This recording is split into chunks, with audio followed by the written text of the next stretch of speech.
আসসালামু আলাইকুম। জাতীয় বিশ্ববিদ্যালয়ের ডিগ্রি পাস দ্বিতীয় বর্ষ পরীক্ষার্থী বন্ধুগণ, আগামীকাল 22 তারিখ রাষ্ট্রীয় শোক পালন হলে কিন্তু তোমাদের পরীক্ষা অনুষ্ঠিত হবে। এই নিয়ে একটি নিউজ পত্রিকায় নিউজ প্রকাশিত হয়েছে, আমরা সেই নিউজটি একটু দেখে নিই।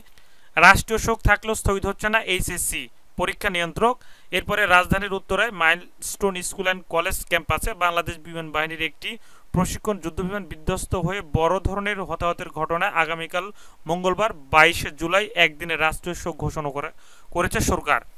সোমবার 21 জুলাই বিকেলে প্রধান উপদেষ্টার প্রেস উইং থেকে এই বিজ্ঞপ্তি জানানো হয়েছে। প্রিয় শিক্ষার্থী বন্ধুগণ, এর আগে আমরা অবশ্যই জানি যে গোপালগঞ্জে একটি অনাকাঙ্ক্ষিত ঘটনা ঘটেছিল। সেই দিন প্রথমেই কিন্তু এইচএসসি পরীক্ষাটি স্থগিত ঘোষণা করা হয়েছিল। এরপরে জাতীয় বিশ্ববিদ্যালয় পরে নিউজ করেছিল যে সেদিনও জাতীয় বিশ্ববিদ্যালয়ের সারা দেশে পরীক্ষা স্থগিত ঘোষণা করা হয়েছে, কিন্তু আজকে আমরা দেখতে পাচ্ছি যে প্রথমেই সেই আবারও এইচএসসি পরীক্ষা কালকে অনুষ্ঠিত হবে, পরীক্ষা স্থগিত হচ্ছে না। যেহেতু আগামীকাল এইচএসসির পরীক্ষা স্থগিত হচ্ছে না, তার মানে আগামীকাল যে তোমাদের ডিগ্রি দ্বিতীয় বর্ষের যে পরীক্ষা আছে সেই পরীক্ষা কিন্তু স্থগিত হচ্ছে না, অর্থাৎ আগামীকাল কিন্তু তোমাদের পরীক্ষা অনুষ্ঠিত হবে।